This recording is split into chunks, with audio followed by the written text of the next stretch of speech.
Hola a todos, yo soy Leonora Castaño y este es El Cuarto de Atrás.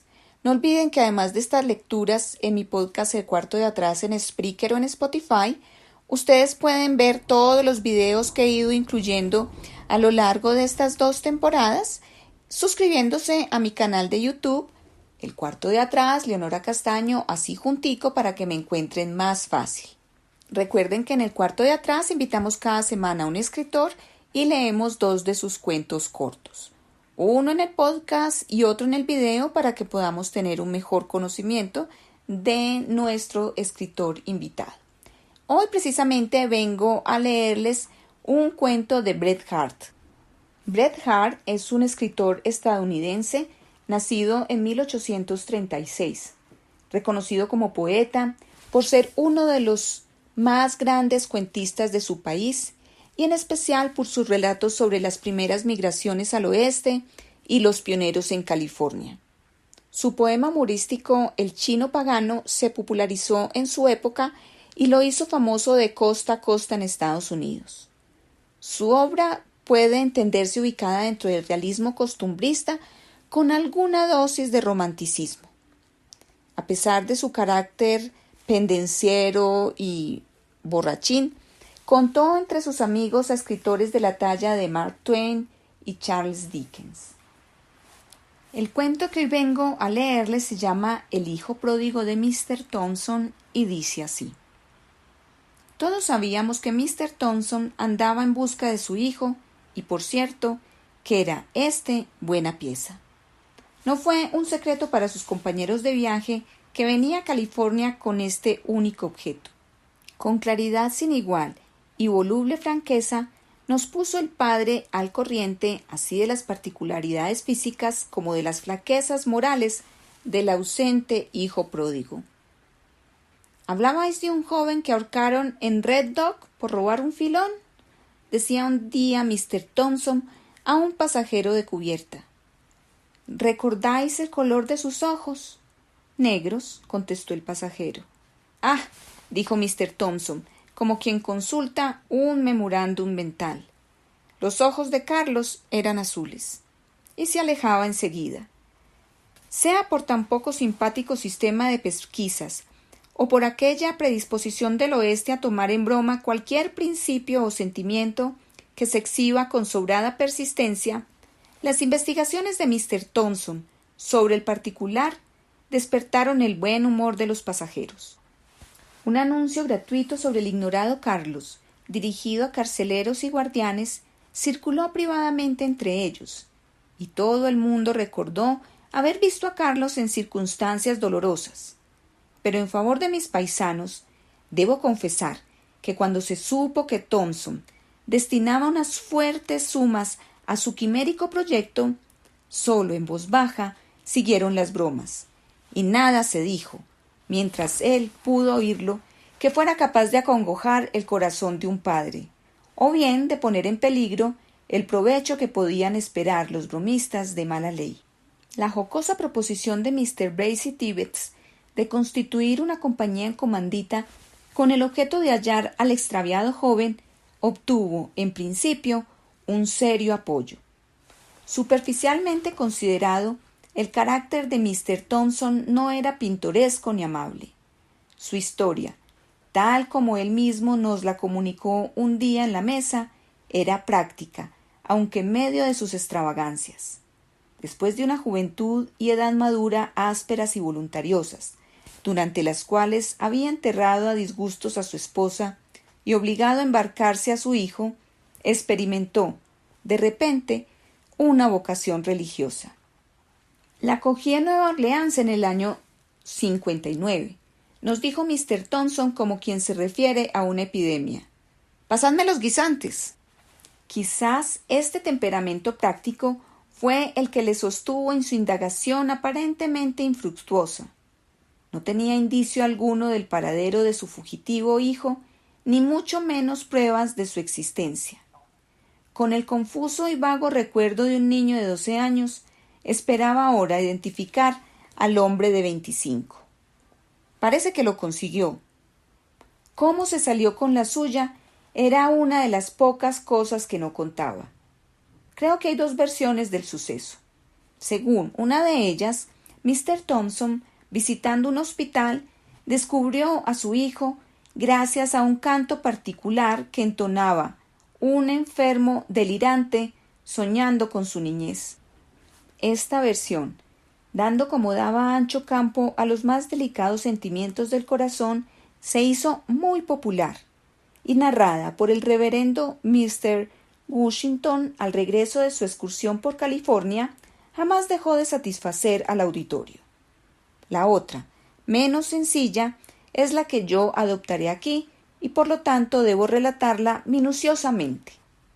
Era después que Mr. Thompson desistió de buscar a su hijo entre el número de los vivos y se dedicaba al examen de los cementerios y a inspeccionar cuidadosamente los fríos y yacet de los muertos.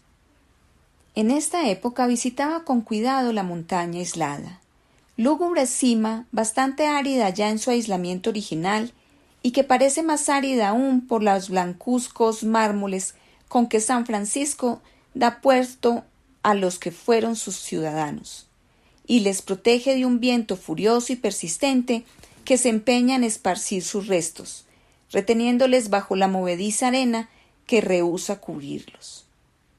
Contra este viento, el viejo ponía una voluntad no menos persistente. Con su cabeza dura y gris, cubierta por un alto sombrero enlutado, hundido hasta las cejas, se pasaba los días leyendo en alta voz las inscripciones mortuorias.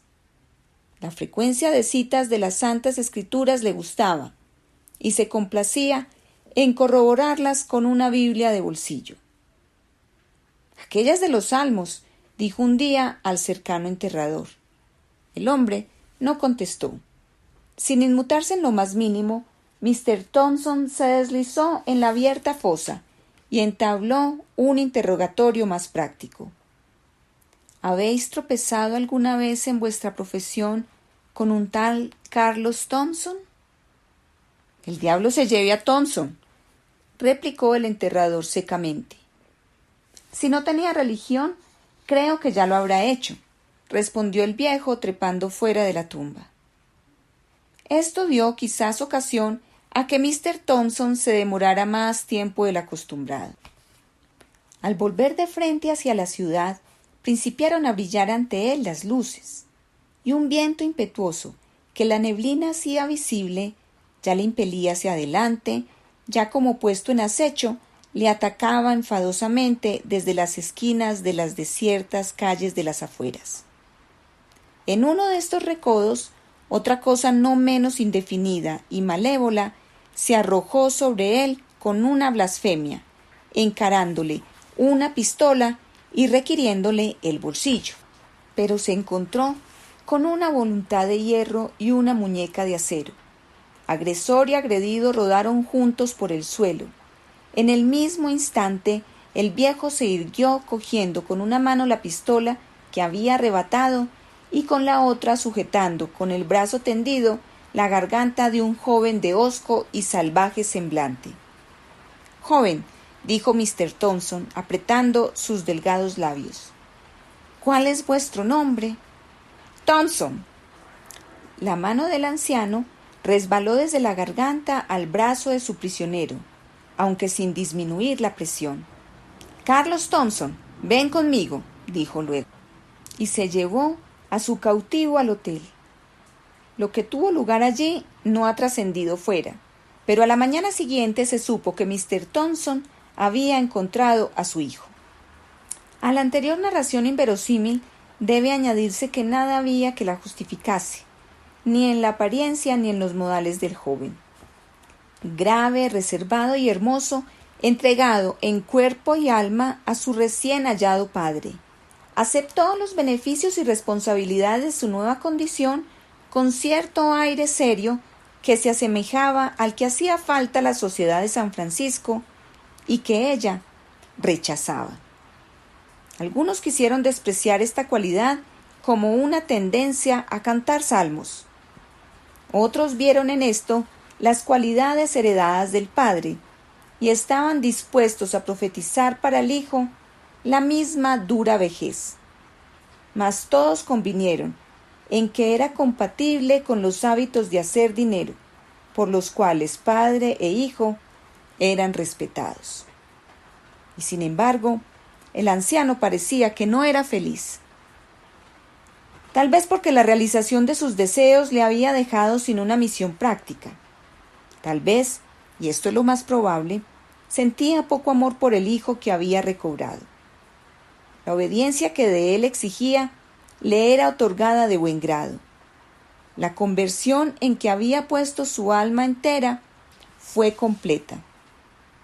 Y a pesar de todo, nada de esto le contentaba. Al regenerar a su hijo, había cumplido con todos los requisitos de su deber religioso, y no obstante parecíale que faltaba santificación al acto. En semejante perplejidad, leyóse la parábola del hijo pródigo, que había adoptado por norma desde mucho antes, y observó que había omitido el festín final de reconciliación. Esto parecía ofrecerle la deseada cualidad de ceremonioso sacramento entre él y su hijo, de manera que un año después de la aparición de Carlos, se preparó a darle un banquete. «Junta a todo el mundo, Carlos», dijo solemnemente, «a todo el mundo que sepa que te he sacado de los abismos de la iniquidad y de la compañía de los cerdos y de las mujeres perdidas, y mándales que coman, beban y se regocijen».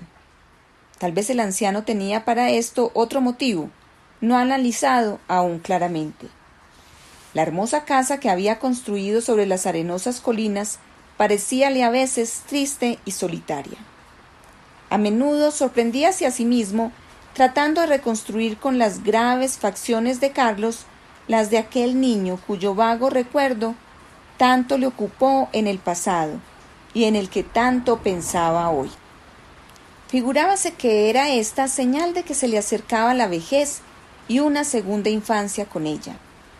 Tropezando un día en su sala de ceremonias con un niño de uno de los criados, que se aventuró a llegar hasta allí, quiso tomarlo en sus brazos, pero el niño huyó ante su arrugada fisonomía. Por todo esto, parecióle muy pertinente reunir en su casa la buena sociedad de San Francisco, y de entre aquella exposición de doncellas elegir una nuera. Y después tendría un nieto, un niño a quien criar desde el principio y a quien amaría como no amaba a Carlos. Todos fuimos del convite. Los Smith, los Jones, los Browns y Robinson vinieron también con aquella exuberancia de animación y alegría bestial, sin freno ni respeto alguno para el anfitrión, que la mayor parte de nosotros tenemos costumbre de juzgar como tan divertidas. El suceso hubiera terminado con escándalo a no impedirlo la posición social de los actores. En efecto, Mr. Bracy Tibbets, dotado por naturaleza de ingenio y humorismo, y excitado además por los brillantes ojos de las muchachas Jones, se portó de una manera tal que atrajo las serias miradas de Mr. Carlos Thompson, quien se le acercó diciendo tranquilamente: «Parece que os sentís malo, Mr. Tibbets. Permitidme que os conduzca a vuestro carruaje. Resiste, perro, y te echaré por la ventana. Por aquí, si os place, la habitación está caldeada y os molesta». No será necesario decir que sólo una parte de este discurso fue perceptible para la sociedad, y que el resto lo divulgó Mr. Tibbets, sintiendo en el alma que su repentina indisposición le privase de lo que la más excéntrica de las señoritas Jones dio en llamar el ramillete final de la fiesta, y que me apresuro a relatar. Ocurrió el incidente al fin de la cena. Seguramente Mr. Thompson hacía la vista gorda ante la desordenada conducta de la gente joven, abstraído en la meditación de su propio efecto dramático. Cuando levantaron los manteles, púsose de pie y golpeó lúgubremente sobre la mesa. Una risa ahogada que estalló entre las muchachas Jones se hizo contagiosa hacia aquel lado de la mesa. Desde un extremo de ésta, Carlos Thompson alzó la mirada con tierna perplejidad. «Va a cantar un himno. Va a rezar». «Silencio, que es un discurso». Estas voces dieron vuelta a la sala. Hoy hace un año, hermanos y hermanas en Jesucristo, dijo Mr. Thompson con severa deliberación, un año cumple hoy que mi hijo regresó de correr los lodazales del vino y de gastar su salud con mujeres perdidas. La risa cesó de repente. Contempladle ahora. Carlos Thompson, alzaos. Carlos Thompson se levantó. Hoy hace un año, y contempladle ahora. Era, a la verdad, un hermoso pródigo, allí de pie con su alegre traje de sociedad. Un pródigo arrepentido, con ojos tristes y obedientes, vueltos hacia la dura y antipática mirada de su padre. Miss Smith, la más joven, en las puras profundidades de su loquillo corazón, sintió un movimiento involuntario hacia él. Hace 15 años que abandonó mi casa, dijo Mr. Thompson, hecho un tunante y un pródigo. Pero yo mismo era un hombre de pecado, oh amigos en Jesucristo, un hombre de ira y de rencor. Amén, añadió la mayor de las Miss Jones. Pero alabado sea Dios, he huido de mi propia cólera. 5 años ha que obtuve la paz que supera a la humana comprensión. ¿La tenéis vosotros, amigos? Un subcoro de no, no por parte de las muchachas y un dadnos el santo y seña por la del teniente de navío Cox de la corbeta de guerra de los Estados Unidos Wethersfield contestaron a la pregunta. Llamad y se os abrirá. Y cuando descubrí lo errado de mi camino y la preciosidad de la gracia, continuó Mr. Thompson, vine a darla a mi hijo.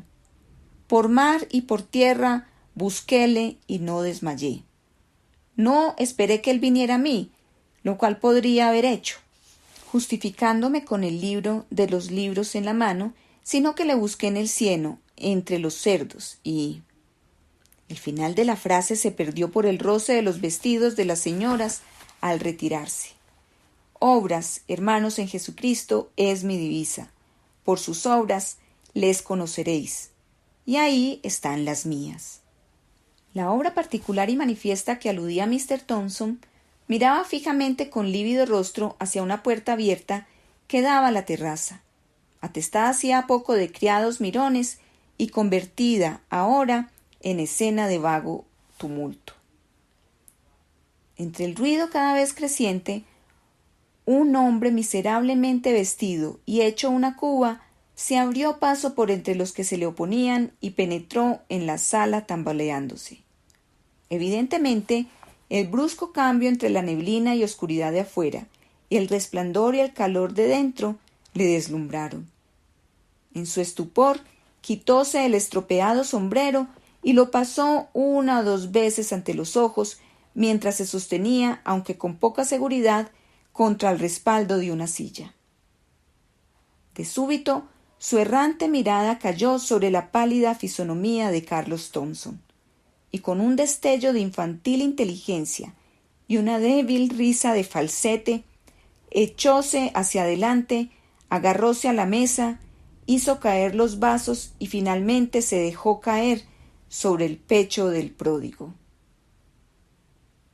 —Carlos, demonio de bandido, ¿qué tal? —Calla, siéntate, calla —dijo Carlos Thompson, forcejeando rápidamente por desembarazarse del abrazo de su inesperado huésped. —Miradle —continuó el forastero sin cuidarse de la advertencia.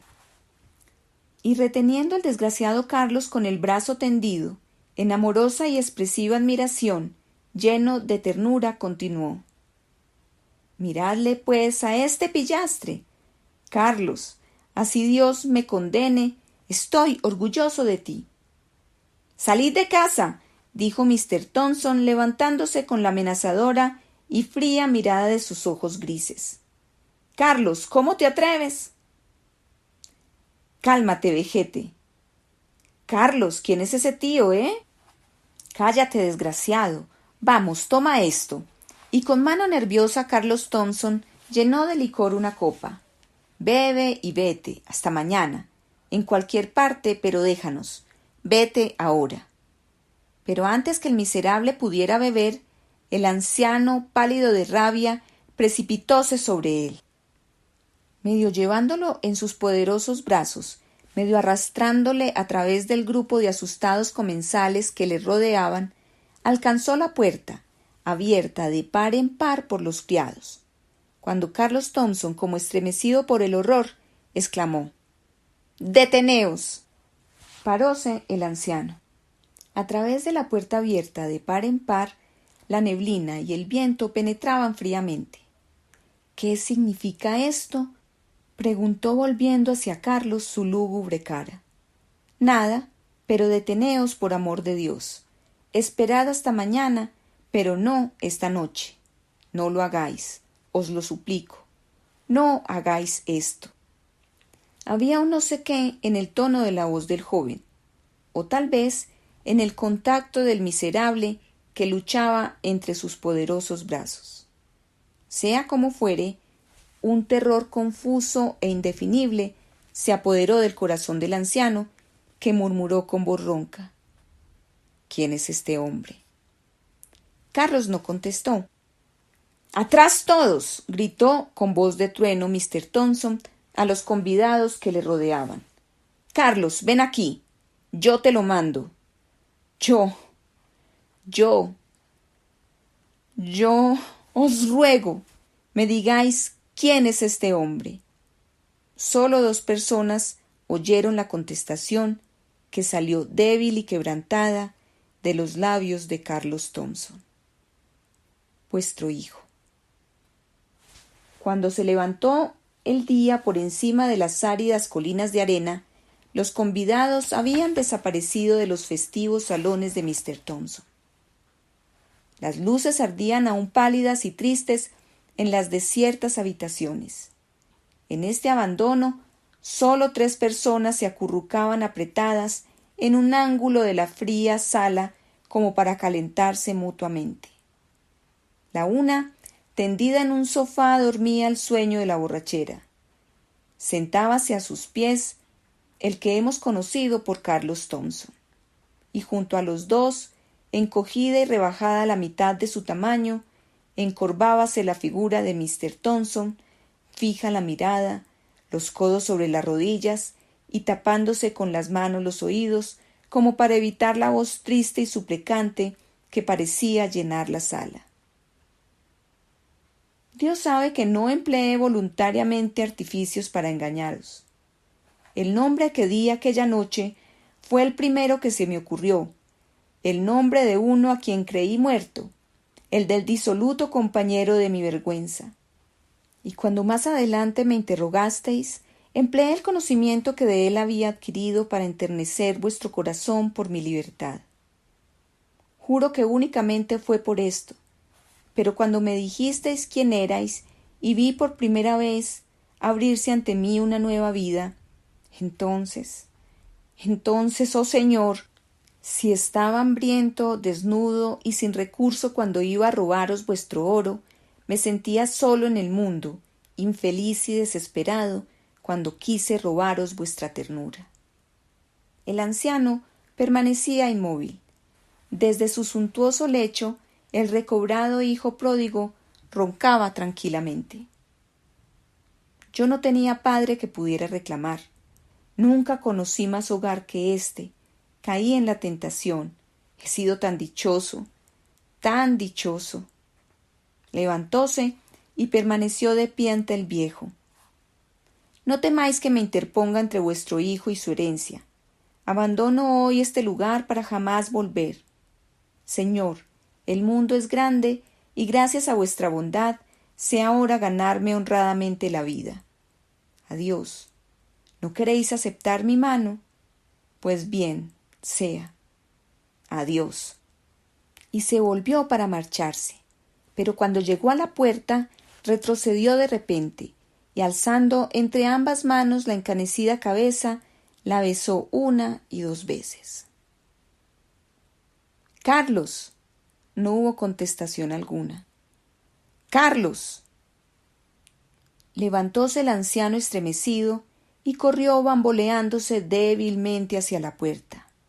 Estaba abierta, y llegó hasta él el tumulto de una gran ciudad que despierta, y entre este tumulto las pisadas del hijo pródigo que se perdían para siempre. Y hasta aquí va el cuento. Soy Leonora Castaño y les envío un abrazo. Si les gustó el cuento, no olviden darle like, dejarme todos sus comentarios y por supuesto compartirlo con amigos y conocidos. Gracias.